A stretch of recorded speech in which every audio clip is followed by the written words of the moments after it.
Bueno, a todos, bienvenidos a nuestro webinar hoy. Yo soy Jordan Bunster, uno de los socios acá en Demand Driven Tech. El tema de hoy será la revolución adaptativa y vamos a ver ahí el tema de por qué el SNOP, MPS, MRP, los módulos convencionales ya están obsoletos en este mundo complejo y volátil en el cual vivimos hoy. Con nosotros hoy, el presentador será Alfonso Navarro Bustamante. Y como pueden ver, ¿no? Alfonso y yo trabajamos juntos también acá como socios. Y Alfonso es empresario, socio fundador y director y está en el directivo de varias empresas como firmas de consultoría K2 Solutions, Midas. Y es miembro de la junta directiva de empresas en Latinoamérica también, como Peláez Hermanos, Autolitoral, Prado Holdings. Alfonso es ingeniero industrial de su carrera y hizo su MBA en el Tecnológico de Monterrey. Como si es el primer webinar que ustedes atienden con Alfonso, van a ver que él tiene un gran historial de ser un keynote speaker y muy reconocido y consultor internacional en esta área de estrategia y operaciones. Y también con el currículo que tiene, es partner de la Supply Chain, la comunidad de Supply Chain Excellence, y estuvo muy involucrado como ex gerente de GoRad Consulting. Alfonso trae con él mucho conocimiento de la metodología de Demand Driven, también como teoría de restricciones, y fue uno de los pioneros en Latinoamérica ahí a traer el modelo de Demand Driven Adaptive Enterprise y los programas de Demand Driven Leader ahí en Latinoamérica. Y Alfonso también, como van a ver aquí en la siguiente diapositiva, trabajó muy junto con Dick Lin, el padre de SNOP. Alfonso, con eso, gracias por estar aquí con nosotros y te doy control ahora. Muchas gracias, Jordan. Gracias a Demand Driven Technologies por la invitación. Muy buenos días a todos. Vamos a hablar hoy de un tema apasionante en estos tiempos tan complejos y tan volátiles.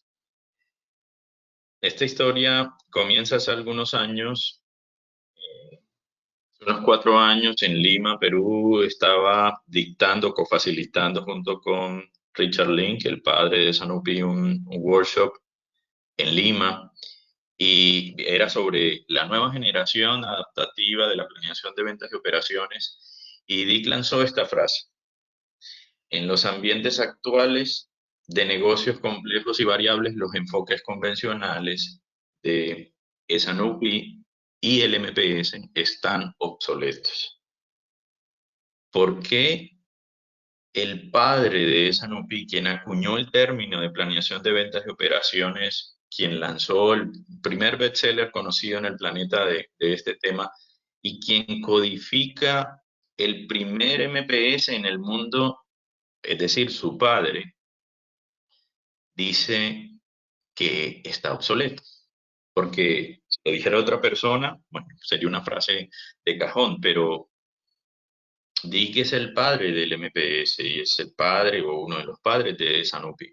Así que hay que tomarse muy en serio esta frase, que no es nueva. Como les digo, hace varios años sucedió esto. Para poder entender lo que hay detrás de esta frase, hay que meternos un poco más entonces en cómo funciona el modelo prevaleciente. Básicamente lo que hacemos en nuestras organizaciones, si tenemos un proceso de planeación de ventas y operaciones, es que a través de un ciclo que debe ser colaborativo, consensuado, entregamos fundamentalmente un forecast o un pronóstico, un plan de demanda que recibe un modelo de planeación maestra, más conocido es el MPS. Si usted tiene, digamos, una fábrica que toma este forecast como input, y a través de los modelos que ya conocemos, teniendo en cuenta el on-hand, el inventario que viene en tránsito, la política de inventario, cualquiera que sea la que tenemos, arroja algo que llamamos órdenes planeadas.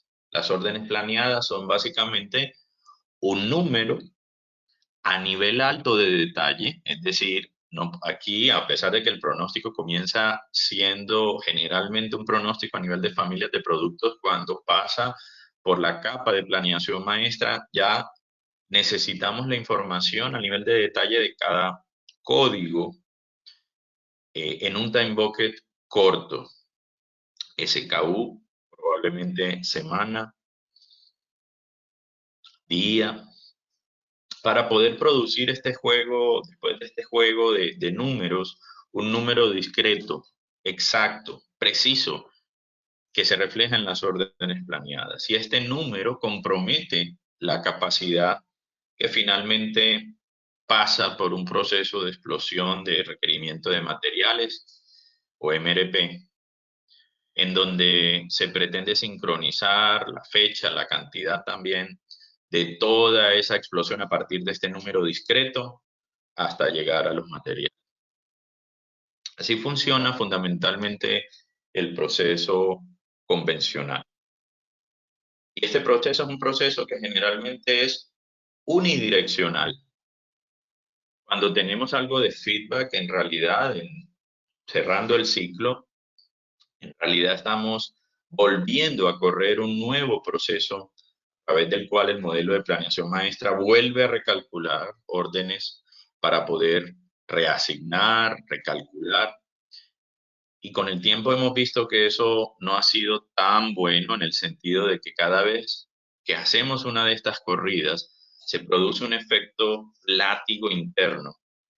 Técnicamente lo llamamos efecto de nerviosismo. Todo cambia otra vez y por alguna extraña razón, en vez de absorber la variabilidad con la que tratamos de luchar, la exacerbamos, la magnificamos. Y entendiendo esto, tenemos que ver cuál es el contexto en el que nos estamos, en el que nos estamos moviendo. Tenemos un mundo de negocios volátil, incierto, complejo y ambiguo. Hoy en día la frecuencia con la que los cambios se producen es mucho mayor que nunca antes en la historia y sigue aumentando los cambios. La incertidumbre también, que significa nuestra incapacidad para predecir lo que está por venir, cada vez mayor. La pandemia que estamos enfrentando hoy en el mundo es simplemente un caso extremo de esta incertidumbre, volatilidad, pero antes de la pandemia ya había una volatilidad e incertidumbre importante. La frecuencia de los cambios en todas las variables de negocios se estaba incrementando. Antes de la pandemia, la incertidumbre para poder hacer un presupuesto o un forecast a un alto nivel de detalle ya era muy grande. La dificultad que tenemos para analizar cómo funcionan nuestros entornos de negocios también es alta. Es decir, la complejidad también se ha incrementado. Y qué decir de cómo interpretamos los datos. Cada vez es más difícil que dos gerentes que ven los mismos datos lleguen exactamente a las mismas conclusiones. Tenemos más de un significado para interpretar los datos en este mundo complejo que estamos viviendo. Si vemos, por ejemplo, una de las variables de negocio que más estamos acostumbrados a ver, como la exactitud y la precisión de nuestros planes de venta o demanda, vemos que en todas las industrias hay una imprecisión importante. Ni siquiera la industria aeroespacial, llena de muchos doctorados, logra acercarse bien, cerrar ese gap entre la demanda planeada y la demanda real. Esto es como un golpe de satisfacción o de espalda porque, digamos, si tú que me estás escuchando estás viviendo una situación así, bueno, por lo menos ahora sabes que a todo el mundo le pasa. No solo le pasa en Latinoamérica, le pasa en todo el mundo. No estamos pudiendo predecir la demanda con precisión y no la vamos a poder predecir con precisión porque en la medida en que el mundo de los negocios sigue incrementando su volatilidad y su incertidumbre, cada vez se hace más difícil predecir a un grado de exactitud y precisión razonable la demanda. y es que la demanda que necesitamos para poder tener un desempeño óptimo necesitaría una precisión y exactitud pequeña, y además lo necesitaría a un nivel de detalle amplio. Es decir, nuestros modelos de planeación maestra tienen que trabajar con pronósticos o con números que tienen que tener una precisión razonable a nivel del SKU, a nivel de cada semana, probablemente a nivel de cada región que atendemos. Que yo no le puedo decir a una planta, venga, fabríqueme, por favor, 2 millones de pares de calzado y ya. El gerente de esta planta, el director de esta planta de seguro nos dirá, no, devuélvase, venga, explíqueme ítem por ítem, familia por familia, cuántos son los que tengo que fabricar esta semana, esta quincena, este mes. Y la respuesta no puede ser, no, haga un poco de todo. No requerimos un número. Y el problema es que generalmente todo pronóstico está asociado a un sesgo o a un error. Siempre va a haber un error.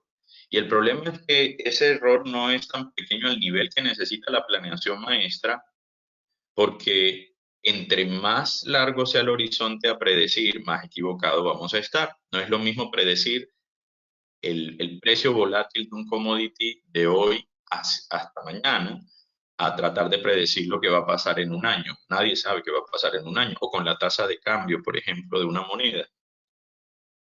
Entre más largo sea mi horizonte de predicción, más grande va a ser el error asociado a ese pronóstico. Y lo que estamos tratando de predecir no es precisamente lo que tenemos que producir, distribuir o comprar mañana, porque el modelo convencional pronostica o trata de irse en un horizonte de predicción que no es de pocos días, generalmente, precisamente enfrentando lead times generalmente largos, porque estamos en entornos en donde importamos materiales, nuestros procesos productivos se han vuelto más complejos también. Estamos hablando de seguro de semanas o de meses de anticipación. Y entre más largo sea el horizonte a predecir, nos estamos forzando a tener un error más grande en el pronóstico, precisamente. Y además lo necesitamos en un alto nivel de detalle. Y la tercera regla es que entre más detallado sea cualquier proyección, la de la demanda, la del clima o la de cualquier variable con alta incertidumbre, más equivocado estará este pronóstico. Así que no es un descubrimiento nuevo el decir que si vamos a hacer una proyección en un plazo, en el mediano plazo, en semanas o en meses, y además la vamos a hacer a un alto nivel de detalle, no es un descubrimiento que va a tener un sesgo o un error asociado significativo. Así que esa entrada que vimos de esa NUPIA MPS ya entra con un gran error asociado. Y eso es lo que todos vivimos en todas nuestras industrias, no importa en dónde estemos. Aún los mejores jugadores, aquellos que tienen indicadores de WMAPs, vallas, de pequeños, de un dígito, jugadores clase A que, digamos, tienen el 8% de WMAP, eso significa más o menos ser hechicero o brujo. Aún esos, cuando detallamos ese buen número a nivel de mes, portafolio completo, país o región completa y lo llevamos al nivel de detalle que las operaciones necesitan a nivel del SKU, semana, región, ese 8% de desviación se convierte en cifras de dígitos de desviación. Si eso le pasa a los mejores jugadores de una industria, que tenían, entre comillas, buenos números en promedio, que se deja para todos los demás. Y es que lo que nos pasa regularmente es que cuando la demanda real en realidad es mayor que lo que hemos planeado, entonces tenemos una gran cantidad de urgencias, agotados, backorders y pérdida de ventas. Y cuando es menor la demanda real que lo que hemos planeado, entonces lo que tenemos es un exceso de inventario, capital y espacio ocioso, pérdidas por obsolescencia, Y esto nos lleva a la famosa distribución bimodal, o dicho en palabras regulares, tenemos demasiado de lo que no necesitamos para facturar o para vender en esta semana, y de lo que sí necesitamos despachar, enviar, facturar esta semana, algunas de estas referencias están agotadas o tienen muy poco inventario. La gran mayoría de nuestros ítems están en uno de estos dos modos que no queremos. Y muy pocos ítems, en realidad, no la gran mayoría de los ítems están en el rango que aquí dibujamos como verde u óptimo. Esa es la realidad. Algunos tendrán mucho más exceso que agotados. Si usted tiene un nivel de servicio bastante bueno, del 95%, del 96 o 7%, pues de seguro aquí esta montañita que hay del lado izquierdo de agotados es mucho menor que la de exceso, pero no quiere decir que no tiene el problema. Entre otras cosas, porque nuestros clientes reclaman que ese otro 4%, si usted tiene 96% de nivel de servicio, no es el 4% para ellos. Por muchos años ellos les han querido explicar que ese 4% medido a nivel nacional, en un promedio, en un nodo de almacenamiento, en un centro de distribución en donde usted agrega la demanda, luce muy bonito, pero para él no es el 4% en sus ventas, para él no es el 4% de las oportunidades que se están perdiendo, es mucho más.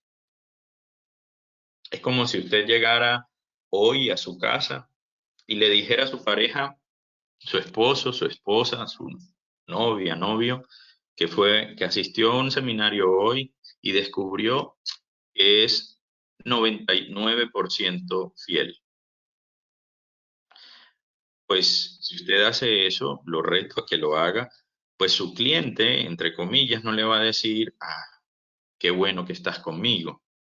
Gracias por ese 1% que no eres fiel. El mercado o nuestros clientes piensan con otra lógica. Afortunadamente no necesitamos ser como si se necesita en la fidelidad 100% de nivel de servicio, pero necesitamos llegar a niveles consistentemente por encima del 98, consistentemente, aún en situaciones en donde la volatilidad, la variabilidad en la demanda es alta o en la que dependemos de variables exógenas que muchas veces no controlamos bien. Así que aquí empieza a emerger una gran pregunta. ¿Cómo lo hacemos? Pero cuando vemos otras variables distintas a este tema de la demanda, vemos que no importa cuál característica de nuestro negocio hemos visto, si la comparamos contra décadas atrás, porque repito, esto no empezó a suceder solo eh, este año con la pandemia. Llevamos décadas en donde todas las variables de negocio se han ido complejizando, han ido cambiando. Ciclos de vida de productos que duraban décadas, que eran heredables en generación, ahora son productos desechables con ciclos de vida más cortos. Clientes que nos esperaban muchos días, ahora a lo sumo nos esperan 1 o 2 días.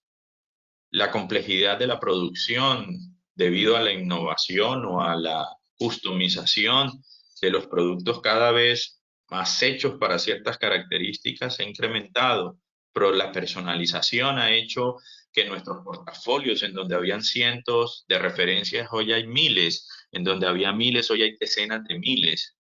Y esto explica por qué cada vez también es más difícil predecir el comportamiento de la demanda a nivel de cada ítem, porque no es lo mismo predecir el comportamiento de un mercado grande con una sola referencia, para colocar un ejemplo extremo, a dividir ese mismo mercado en 1000 partes, porque mi portafolio ahora es de 1000 códigos, de 1000 SKUs. Ahora tengo que predecir el comportamiento no de un mercado que era amplio, sino de un mercado cada vez más pequeño, producto del incremento del portafolio debido a la innovación, a la personalización. Y eso no se va a detener y cada vez va a ser más difícil predecir. De nada sirve, como le ha pasado a los meteorólogos, tratar de predecir el clima si finalmente el clima cada vez se ha vuelto más loco.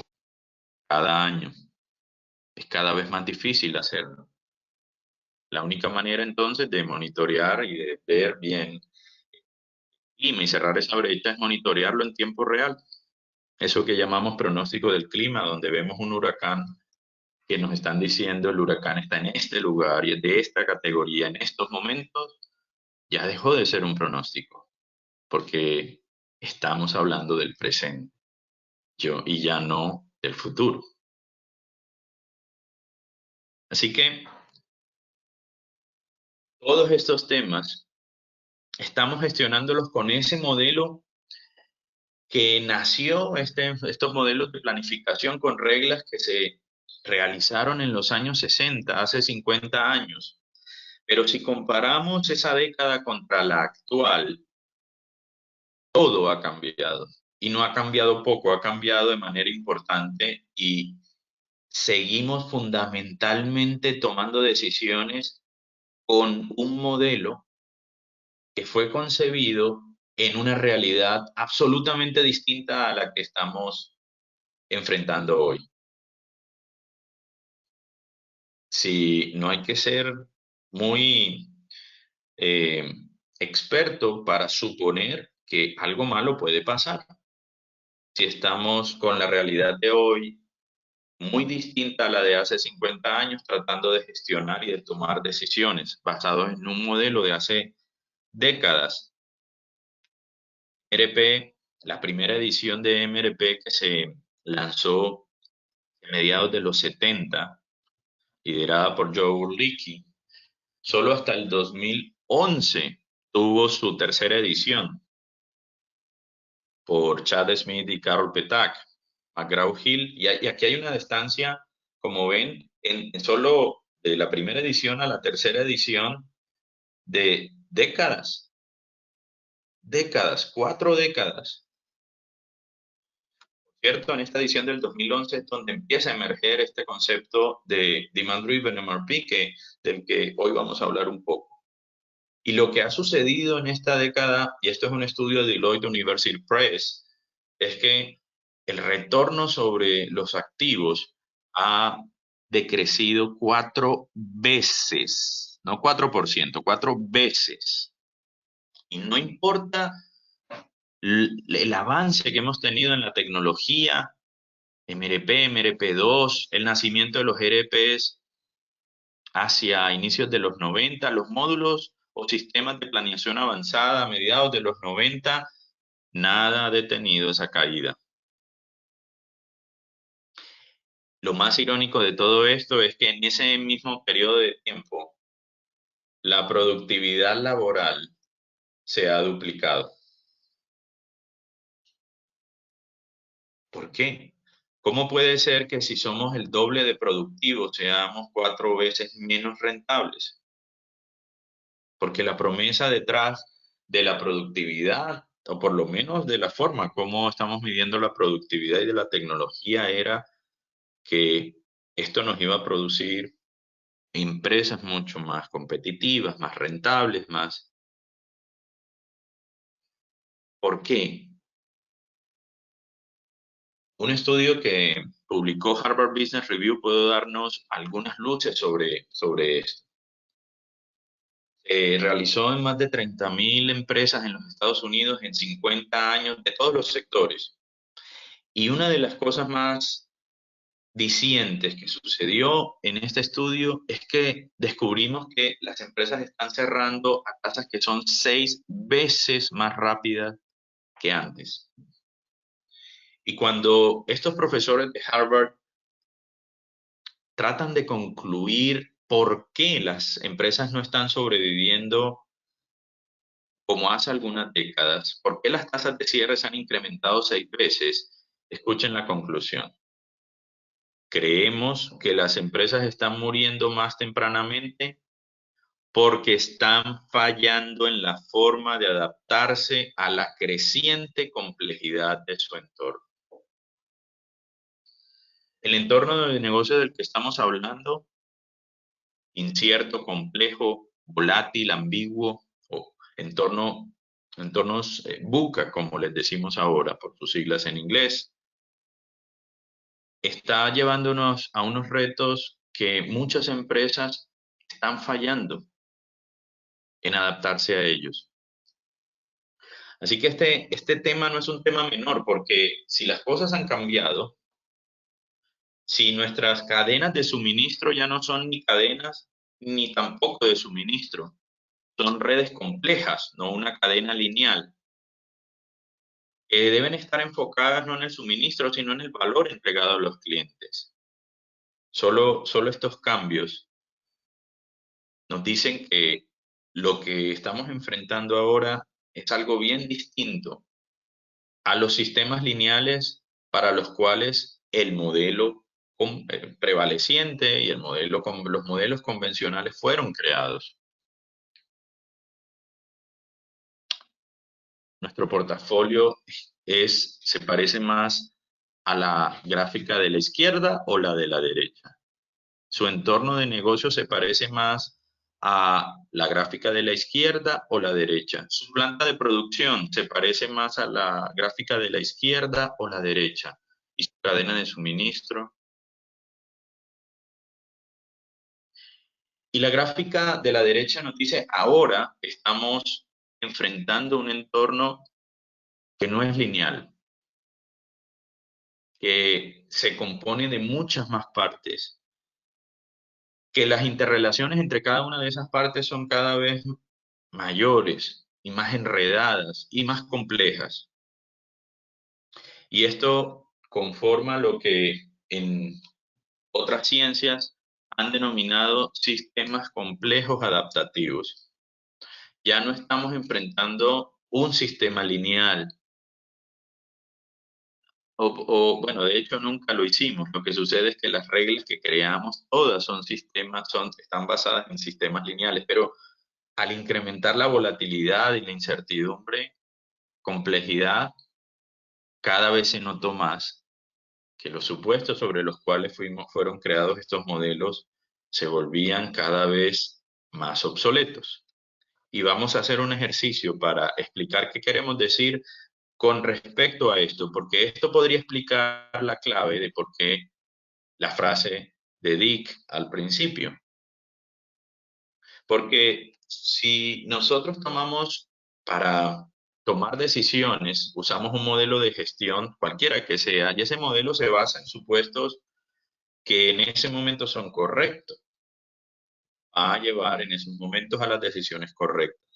Pero ¿qué pasaría si para el mismo modelo de gestión los supuestos se han puesto obsoletos? Pues nos va a conducir a la decisión incorrecta, es puro sentido común. Veamos entonces cuáles son algunos de estos supuestos sobre los cuales descansa el modelo convencional, lineal, y cuál debe ser el nuevo supuesto que se propone desde los sistemas complejos adaptativos. Y para eso vamos a usar un ejemplo concreto que podamos aplicar a la planeación, a las ventas de operaciones. Uno de los supuestos más sobresalientes de los sistemas convencionales lineales es que es posible predecir cualquier variable con una exactitud y precisión razonable en el corto y mediano plazo. Por eso hacemos extrapolaciones. Por eso proyectamos un plan de demanda sobre la base de que si ese plan de demanda tiene una exactitud y precisión razonable, pues podemos asumir que si se cumple ese plan y teniendo en cuenta este inventario y lo que viene en camino y esta política de inventario de cobertura o de safety stock, entonces tengo que producir o distribuir o comprar esta cantidad. Esto está en la base de toda esa lógica. Pero en los sistemas complejos adaptativos, que es el mundo que vivimos hoy, ninguna predicción es exacta ni permanece válida por mucho tiempo. Ahora, piense en su entorno de negocios. ¿A cuál de los dos se parece? ¿Cuál supuesto aplica? ¿Al entorno de negocios que usted está enfrentando, puesto de la izquierda o el de la derecha. La respuesta es como comúnmente lo es. En mi entorno de negocios, ninguna predicción es en realidad exacta y si lo es, tampoco permanece válida por mucho tiempo. No lo hace, no permanece válida en el corto y mediano plazo. ¿Cómo podemos llevar esto a la planeación, a las ventas y a las operaciones? ¿Cómo podemos hacer una comparación? Porque estamos acostumbrados no solo a este supuesto en los planes de demanda de venta, en los presupuestos que hacemos, en las metas que colocamos, en los escenarios que evaluamos, en la estrategia del negocio para el business plan. Estamos acostumbrados a la predictibilidad, o por lo menos queremos suponer que la realidad ojalá fuera así. Tomando este primer supuesto del sistema convencional lineal, tenemos entonces un proceso de planeación de ventas y operaciones que arroja a un modelo táctico, a un plan maestro, unos planes de venta que tienen tres características. Son detallados, hay números discretos y exactos. Es decir, estos planes no están hechos simplemente a nivel agregado, porque el MPS lo necesita detallar para arrojar un número de una orden planeada. Así que lo tengo que bajar a un mayor nivel de detalle. Y cuando lo bajo a un mayor nivel de detalle, a un número discreto que supone una exactitud razonable, estas reglas que hablábamos de los pronósticos empiezan a hacer su efecto y entre más detalle tengamos y entre más largo el horizonte de predicción, más inexacto, mayor error asociado va a estar en el forecast. Así que si pensamos ahora con la lógica de un sistema complejo adaptativo que es el que estamos enfrentando en la realidad, ninguna predicción es exacta y permanece válida por mucho tiempo. No podríamos entonces tener números que suponen una exactitud, ni un número solamente discreto. Necesitamos tener planes de venta que no se casen con un número, sino que tengan escenarios. Pero escenarios no en un alto nivel de detalle en todo el portafolio, porque si no, entonces nos las vamos a pasar invirtiendo muchos más recursos para sacar un juego de números a un alto nivel de detalle. Sí, pueden ser escenarios, pero no necesariamente o no deben estar detallados a nivel del código. De cada SKU no es necesario. No es necesario si pensamos de otra forma, si cambiamos el modelo. En realidad solo necesitamos el detalle en aquellos SKUs que van a enfrentar una demanda que es extraordinaria. Porque si todos los demás SKUs se mueven dentro de los rangos para los cuales, en los rangos en los cuales normalmente se mueven, ¿qué pasaría si tuviéramos un modelo táctico y de operaciones que es capaz de tomar decisiones sin necesidad que les den un número exacto, sino que se muevan en un rango?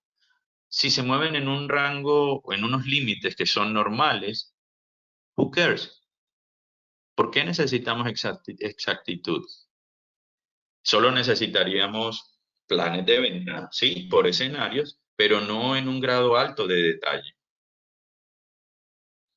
Y parte de eso es uno de los elementos que se proponen desde la nueva generación de planeación adaptativa de ventas y operaciones. Ese era el tema que hace unos 4 años estábamos hablando con Dick en Lima, en Bogotá y en otras ciudades latinas. El problema es que si yo hago esto hoy y le entrego esto a un modelo de planeación maestra, un MPS, ¿qué va a pasar?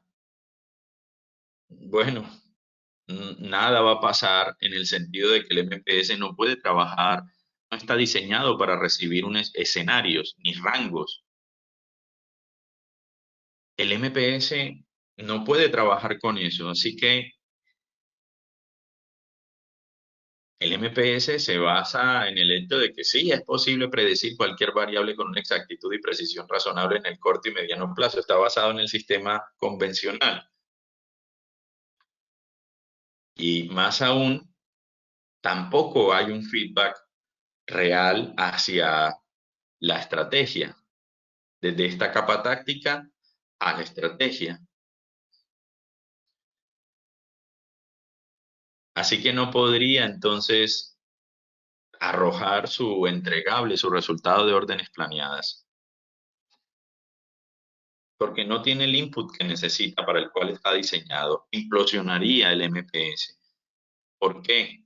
Porque esos supuestos o los supuestos sobre los cuales el MPS está creado son básicamente los siguientes tres. Primero, las señales de demanda son conocidas y estables. Y en la realidad ni son estables ni son conocidas. Los lead times son realistas. ¿Sí? Bueno, sí que hemos aprendido esa lección en pandemia, ¿no? No lo son. Los materiales y la capacidad están disponibles cuando las necesitamos, ¿no?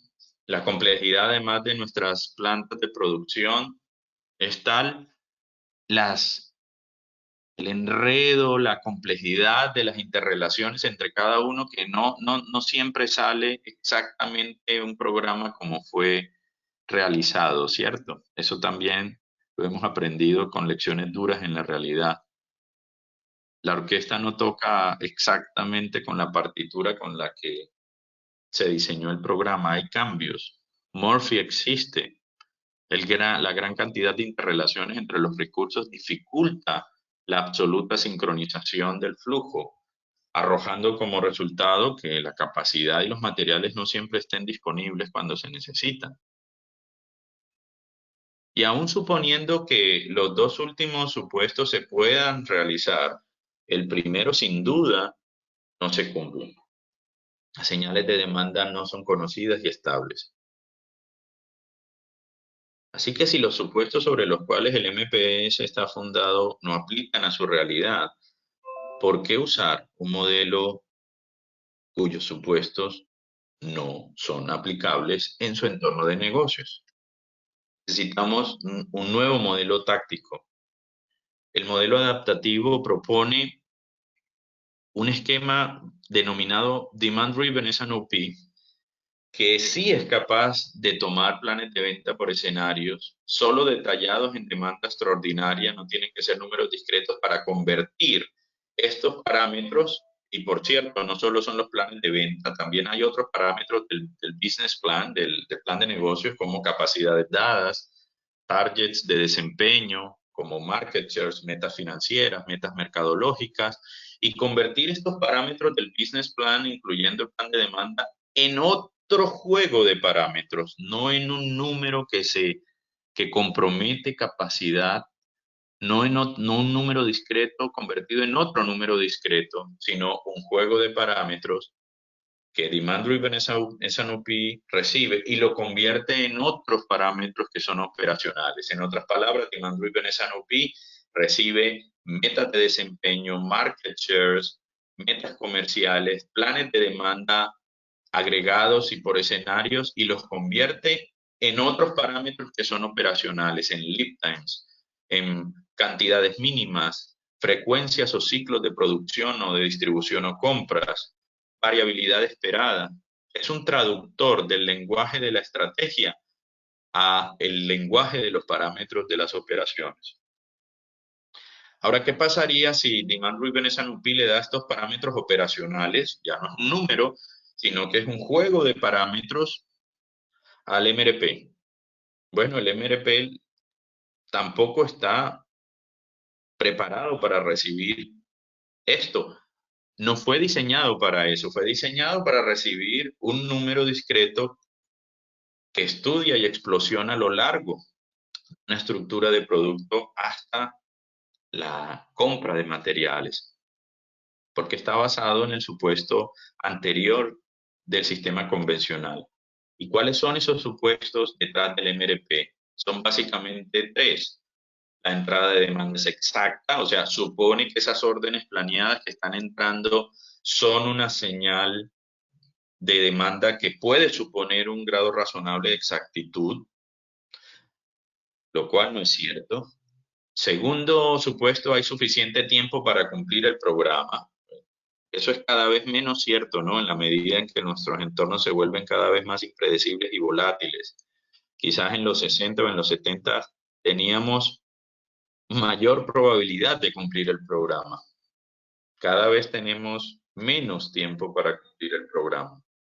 Y todos los componentes estarán listos en tiempo y cantidad. ¿Aplican a su entorno? Porque si hay por lo menos uno que no aplique, el modelo no aplica. Así que en su lugar tenemos que colocar un modelo nuevo, y ese modelo nuevo propuesto desde este punto de vista de los sistemas complejos adaptativos lo llamamos Demand Driven Operating Model.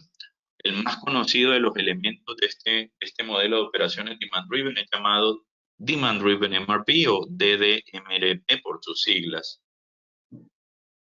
que básicamente toma estos parámetros de operacionales de Demand Driven S&OP, que le dice, estos son ítem por ítem, los lead times, las cantidades, los ciclos que se debe cumplir, las restricciones, el consumo esperado a partir, sí, de los planes de venta por escenarios, pero el consumo esperado es solamente eso, un parámetro de muchos otros. Y con base en todos estos parámetros y basados en la demanda real, ya no tomando como cierta o con un grado de exactitud razonable la entrada de demanda que proviene de los planes de venta, sino la demanda real, además de los parámetros que vienen de Demand Driven S&OP, calcula algo que muchos de ustedes han escuchado que denominamos buffers, en donde si le hiciéramos doble clic a ese modelo de operaciones, primero lo que hacemos es establecer en dónde se establecen estos buffers. Y este paso, antes de preguntarnos cuánto, de qué tamaño, es un paso que la experiencia nos ha enseñado que es fundamental, porque en este paso rediseñamos cadenas de suministro. Muchas de las empresas que han implementado con éxito estas ideas hoy tienen posiciones de stock donde antes no tenían. Y donde antes tenían, ahora no tienen una posición de stock en forma de un buffer. La razón es que es mucho mejor, que es mucho más inteligente pelear contra el enemigo número uno del flujo, que es la variabilidad que estamos enfrentando, en ciertas posiciones en la estructura de producto o en ciertas posiciones en nuestra red de valor. Este paso es muy importante. Y para luego sí preguntarse de qué tamaño es.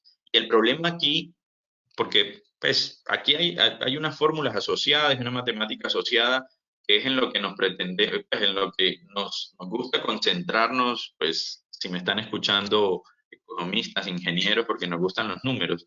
Pero eso no es lo más importante, porque cualquiera que sea el cálculo, eso lo aprendemos en cualquier workshop, ese cálculo va a volverse inválido porque en un sistema complejo adaptativo ninguna predicción es exacta ni permanece válida por mucho tiempo, ¿cierto?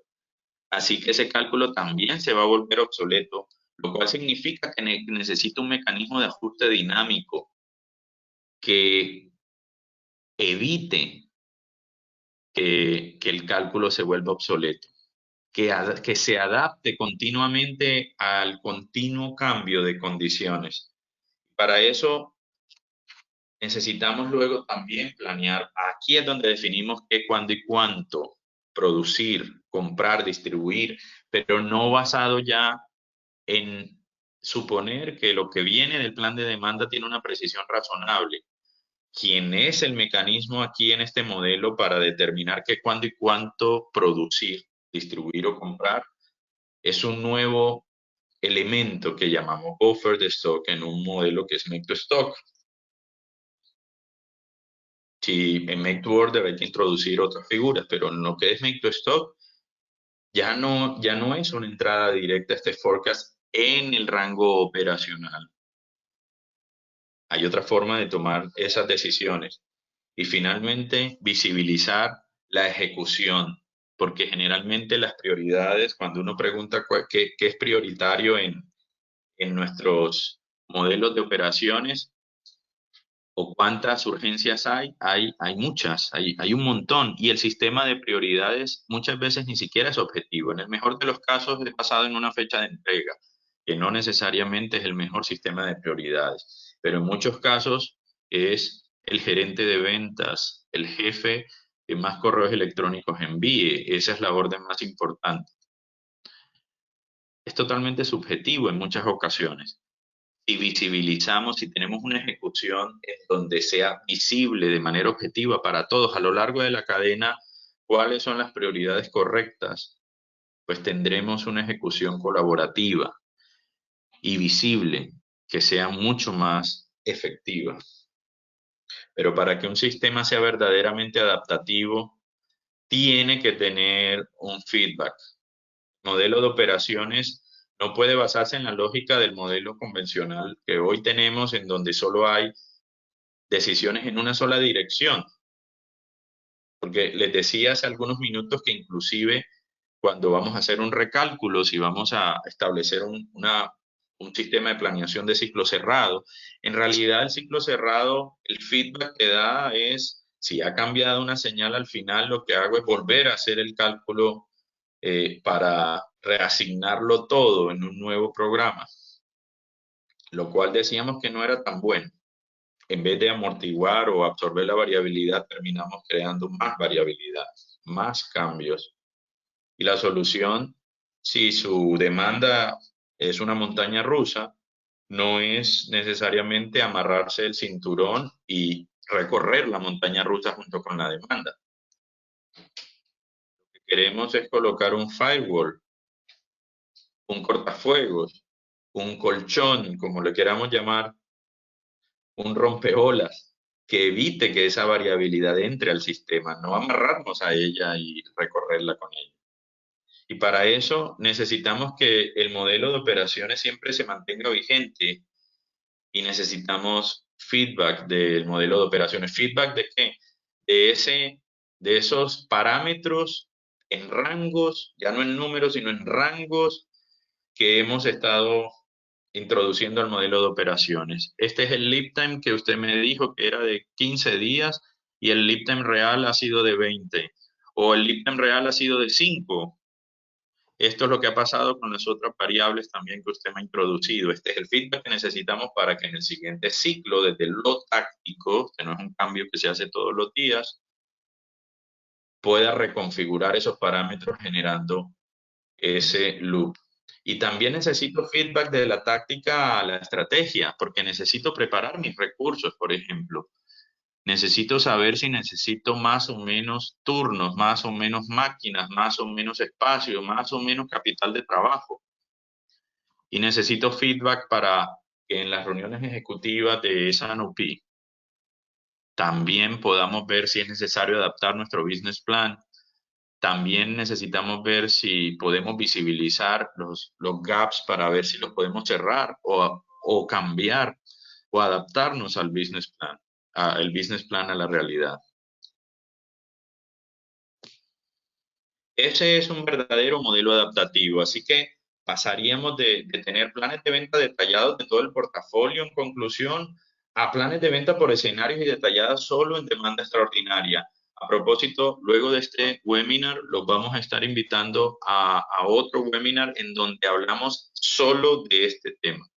Se llama Planeación Adaptativa de Demanda, Adaptive Demand Planning. Los vamos a invitar con mucho gusto en los próximos días. Es la profundización solo de esto, de concepto. Pero también pasamos de un modelo de MPS que configura, basado en un modelo lineal y unidireccional, arrojando órdenes planeadas a un modelo de Demand-Driven SNOP en donde la configuración se hace basada en la lógica adaptativa por rangos de unos parámetros, no en números discretos, y de un modelo de MRP basado en la demanda planeada a un modelo de Demand-Driven MRP que absorbe variabilidad y está basado en la demanda real, que es la señal de demanda más exacta que existe. Lo mismo que hicieron los meteorólogos con el clima. Si usted quiere predecir el clima, únase a su enemigo más bien y no lo prediga. Monitoréelo en tiempo real y arroje información relevante en tiempo real y tome decisiones basadas en ella. ¿El forecast sigue siendo valioso en el rango estratégico? Por supuesto que sí, porque para hacer las proyecciones, estas proyecciones que presentamos aquí, podemos proyectarnos en el tiempo y podemos tomar decisiones si necesitamos 500 posiciones más de almacenamiento, por ejemplo, con base en un forecast, pero que está planeado a nivel agregado. Ya no necesitamos tanto detalle del forecast. Así que allí sigue siendo valioso esa proyección. Y eso va a ser interesante verlo en el siguiente webinar de Adaptive Demand Planning. Así que en general pasamos de un modelo lineal basado en estos supuestos lineales, que además es unidireccional, que no ha podido amortiguar, absorber la variabilidad, creando este efecto látigo que conduce a la distribución bimodal que explicábamos en los primeros minutos, a un modelo bidireccional verdadero para asegurar esa adaptabilidad basada en la retroalimentación que nos da. Eso es un modelo adaptativo real. Jordan. Vale, Alfonso, muchas gracias. Tremendo tema. La siguiente serie va a estar interesante también. Y como Alfonso mencionó, nosotros acá en DDTech como copresentadores con Alfonso le enviaremos un recordatorio y cómo inscribirse para el siguiente webinar. Quisiera tomar aquí rapidito unos minutos aquí al final para que como DDTech, como copresentadores, explicarles quiénes somos. Aquí lo que ven es nuestra misión. Nosotros somos una compañía en Estados Unidos dedicadas a, a entregar resultados tangibles a nuestros clientes, ¿no? Entonces, en las métricas que más le impactan, como el retorno en el capital, tiempo de entrega, etcétera. Alfonso, siguiente, por favor. Fuimos fundados en 2011 acá en Atlanta. Hemos crecido a ser una compañía global con nuestro centro de desarrollo en la parte poniente de Estados Unidos, en Seattle, en Redmond, Washington. Actualmente tenemos ya más de 100 clientes en 8 sectores mayores reconocidos mundialmente. Y nuestra suite de soluciones va entre los tres. Tenemos una solución de Replenishment Plus para planificación de materiales, el módulo de planeación avanzada, que es el APM, y DBR Plus, que es nuestra solución de programación y ejecución basada que cumple con el modelo operativo del Demand Driven Institute, que es el modelo DDOM. Entonces, entre las tres acá, tenemos DDMRP, DDSNOP y DDOM. Y como pueden ver, lo que más me gusta de esta diapositiva y como lo escucharon a Alfonso mencionar también, es la aplicabilidad de la metodología en cualquier sector, ¿no? Podemos ver que hay clientes acá de papel, aeroespacial, automotriz, industrial y también de alimentos y bebidas. Un caso de éxito muy que les invito a verlo en el website del Demand Driven Institute o en el nuestro también es el caso de Michelin. Continuamos creciendo con ellos, haciendo varios despliegues en todas sus ubicaciones del mundo.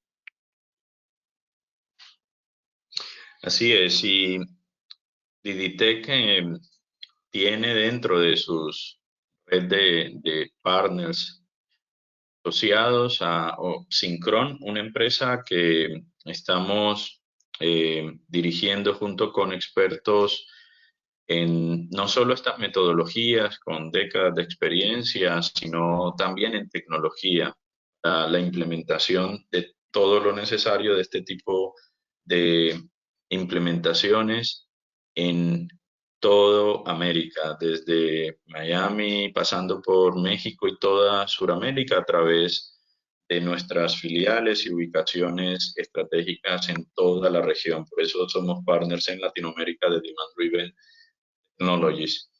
Es importante que ejercicio que hemos hecho hoy es un ejercicio basado solo en realidad en uno de los supuestos de los sistemas lineales versus los sistemas adaptativos, ¿saben? Pero si tomáramos otros por cada uno de estos análisis, podríamos hacer un workshop distinto. Hay otros supuestos que son muy interesantes explorarlos para ver estas diferencias. En los sistemas lineales suponemos muchas otras cosas. Muchos de nosotros, por ejemplo, nos fascina la optimización, llegar a una solución ideal u óptima. Y resulta que en el mundo actual de negocios que enfrentamos hoy, la optimización se ha diluido en realidad.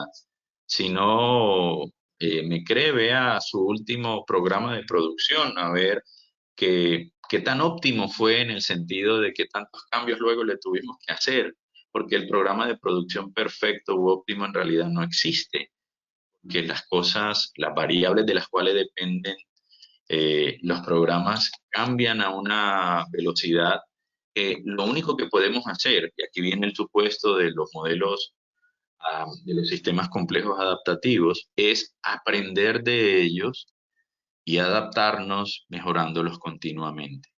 Es la nueva redefinición de la optimización y de esta misma forma se redefine lo que significa la productividad, lo que significa la eficiencia y muchos otros supuestos que hemos dado por hecho en las últimas décadas que se han ido repensando en estos últimos años. Esto no es un tema tampoco de la semana pasada. Hay detrás de todo esto un completo cuerpo del conocimiento que está empezando a dar respuesta a cómo cerrar las brechas, a cómo enfrentar esta complejidad y volatilidad creciente que no se va a detener. Aún después de la pandemia vamos a seguir enfrentando estas condiciones. La nueva normalidad no llegó con el COVID, la nueva normalidad llegó para quedarse más de 2 décadas y la velocidad de los cambios, la complejidad de esos cambios se sigue acelerando. El momento de adaptarse entonces es ahora. Vamos a nuestro próximo webinar. Vamos a profundizar este tema de cómo gestionar la demanda de manera adaptativa y vamos a entrar en mayor profundidad también en herramientas específicas para poder implementar una nueva generación de planeación de demanda adaptativa. Muchas gracias a todos. Recibimos preguntas en estos momentos. Gracias, Alfonso. Un recordatorio, la sesión fue grabada y va a ser circulada después de la reunión. Entendemos que estamos aquí a la hora, pero vamos a quedar unos minutos aquí para revisar preguntas también. Nicole, creo que tú tienes el listado de preguntas. ¿Pudieras, por favor, ayudarnos en esa parte? Claro, con mucho gusto. A ver, tenemos a César que dice, pienso que antes estos nuevos escenarios también nos puede servir muy bien el TOC, teoría de restricciones, el cual contiene los temas de TDRP, buffers, entre otros. ¿Qué opinas? Lo veo también parecido a lo que estabas explicando. ¿Cuál es mejor o cuáles son las diferencias con el TOC? Muy buena pregunta. Gracias, César, por esa pregunta. Mira, yo fui miembro del equipo de Goldberg Consulting. Soy experto en el tema de teoría de restricciones. Implementé por muchos años teoría de restricciones. Y el haber estado en el tema de teoría de restricciones y Lean y al mismo tiempo haber implementado siendo consultor en los temas de S&OP, o sea, digamos que estaba en ambos mundos, push y pull, eh, nos dio una perspectiva diferente de las cosas siendo experto en ambas. Mira, este modelo adaptativo tiene sus bases en varios modelos. Uno de ellos es teoría de restricciones.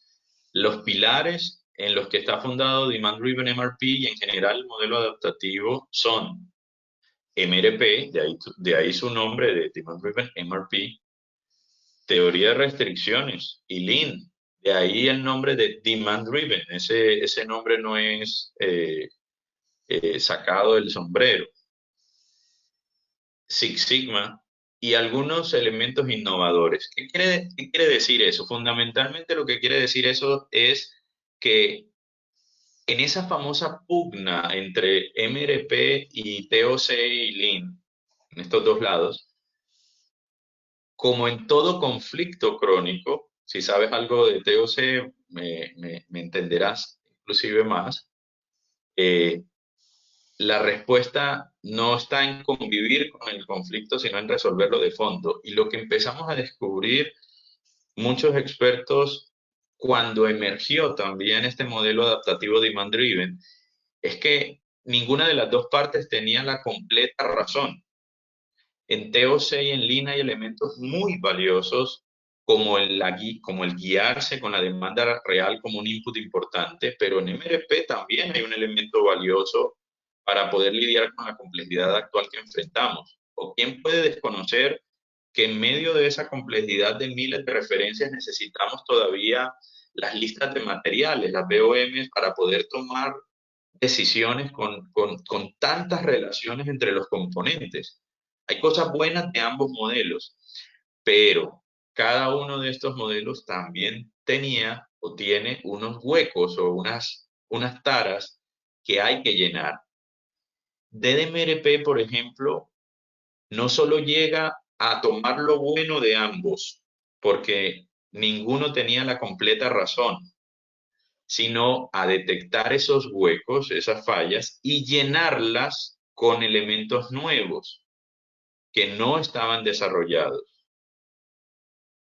Esos elementos nuevos hacen que toda esta amalgama pegue bien, saber qué combinar con qué, porque hay cosas que definitivamente no se pueden combinar tomando lo bueno, pero también con elementos nuevos es lo que hace emerger a Demand Driven MRP. En conclusión, se toma TOC, claro. De hecho, uno de los pilares de este modelo es la teoría de restricciones. Se toma TOC, pero también se toman elementos nuevos por desarrollar. Si quieren conocer un poco más del tema, en el sitio web de Demand Driven Technologies van a encontrar mucha más literatura sobre todos estos conceptos y verán allí esos conceptos inmersos de teoría de restricciones, pero también de otros modelos. O en el sitio web del instituto, del Demand Driven Institute, que es demanddriveninstitute.com, también pueden encontrar mucha más información. Que digamos, no son modelos diferentes.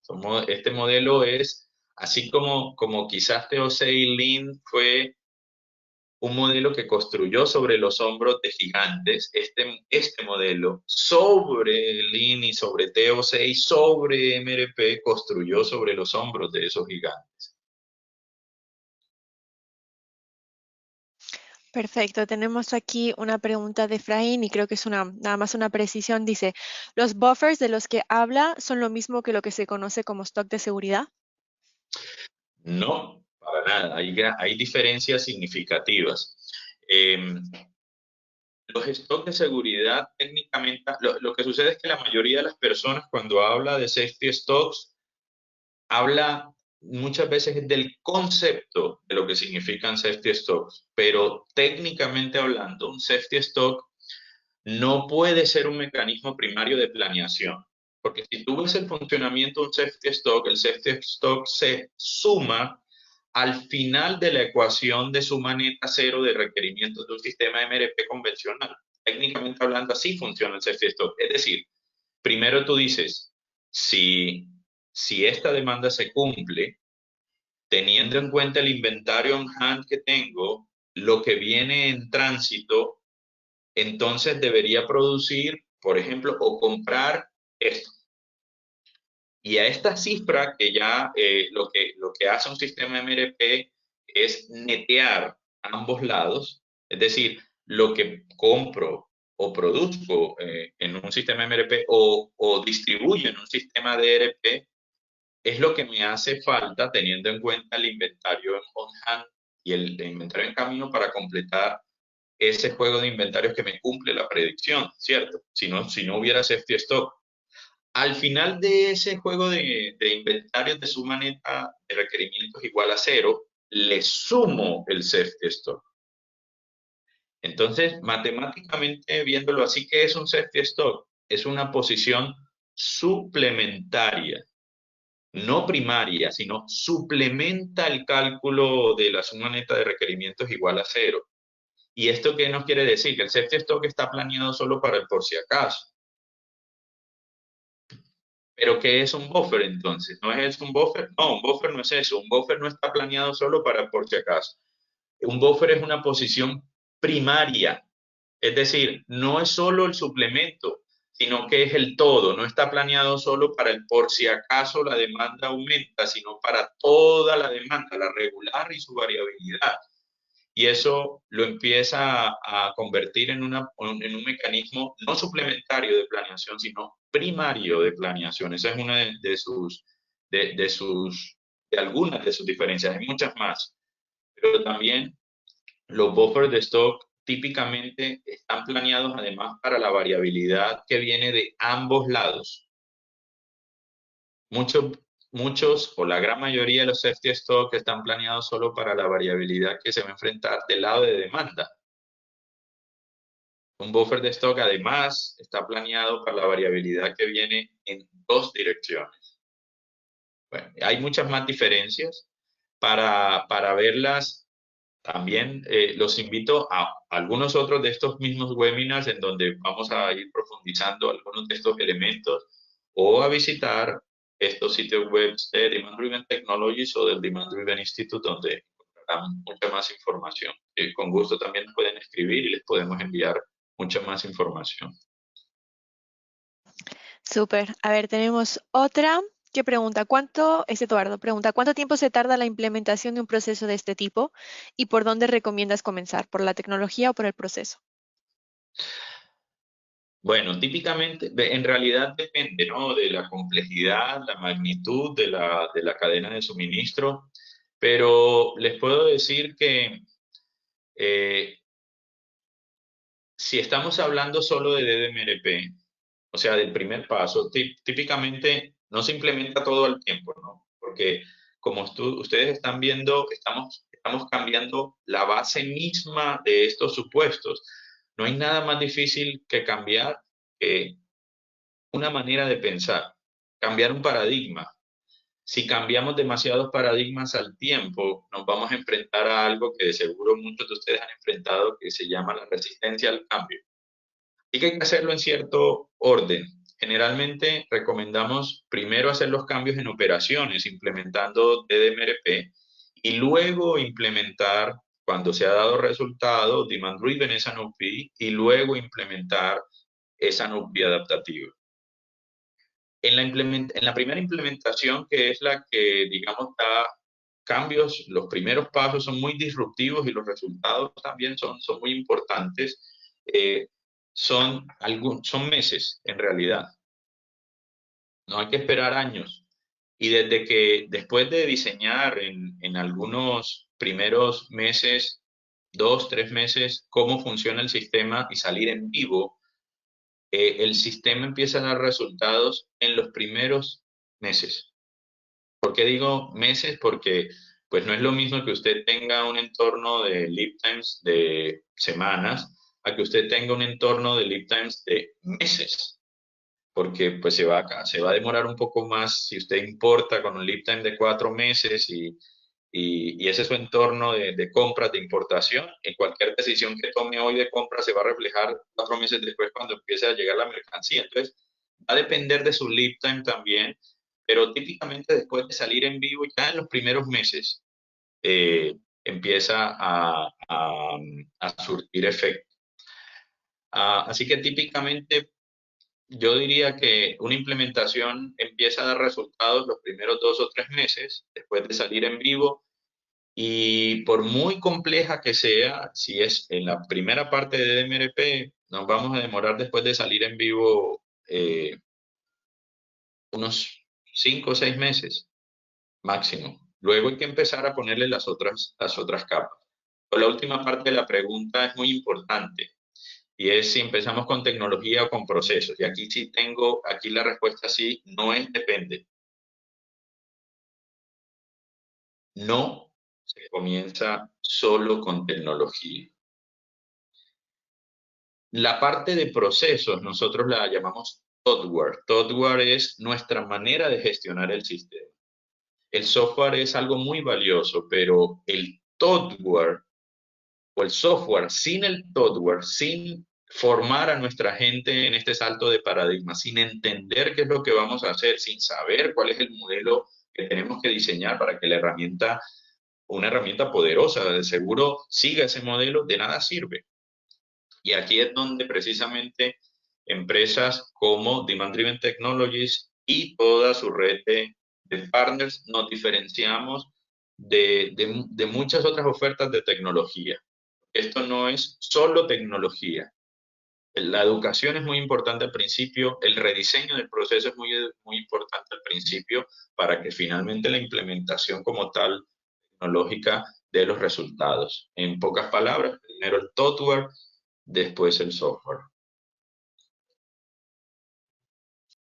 Súper. Tenemos una de René que pregunta, hay empresas que deben aprovisionarse de materias primas de regiones lejanas y con volúmenes altos que muchas veces cubren más de 6 meses de cobertura. ¿Cómo se trabaja con un sistema adaptativo si para colocar un pedido debemos proyectar 6 meses de probable demanda? Sí, muy buena pregunta. Bueno, lo primero que debes saber es que las empresas que han implementado estas ideas no son precisamente aquellas que tienen entornos de operaciones fáciles. Este modelo fue diseñado para esos entornos de lead times largos. No fue diseñado solo para lo fácil. Ahora, esa es la primera parte de la respuesta. ¿Cómo estas empresas han enfrentado esas condiciones? Porque no es simplemente una respuesta teórica. Mira, hoy en día, cuando nosotros compramos, me imagino que te estás refiriendo a la compra de materias primas con un lead time de seguro de 3, 4 meses, algo así. Cuando nosotros compramos, la proyección o el pronóstico que hacemos entra directamente a la decisión de compras, porque básicamente con base en que esa predicción se va a cumplir, menos lo que tenemos en el on-hand, lo que viene en tránsito, más un safety stock, generalmente, pues si es así, o persiguiendo una política de cobertura, una cobertura objetivo, tomamos la decisión de compras y este forecast entra directamente allí. ¿Qué pasaría si te dijera que muchas de estas empresas con lead times largos no toman el forecast como entrada directa, sino que estos buffers de stock, que tienen unas formas de cálculo que pueden aprender muy fácil en alguno de los programas de educación del Demand Driven Institute, o leyendo estos papers, comprando el libro de MRP, o sea, el conocimiento está disponible.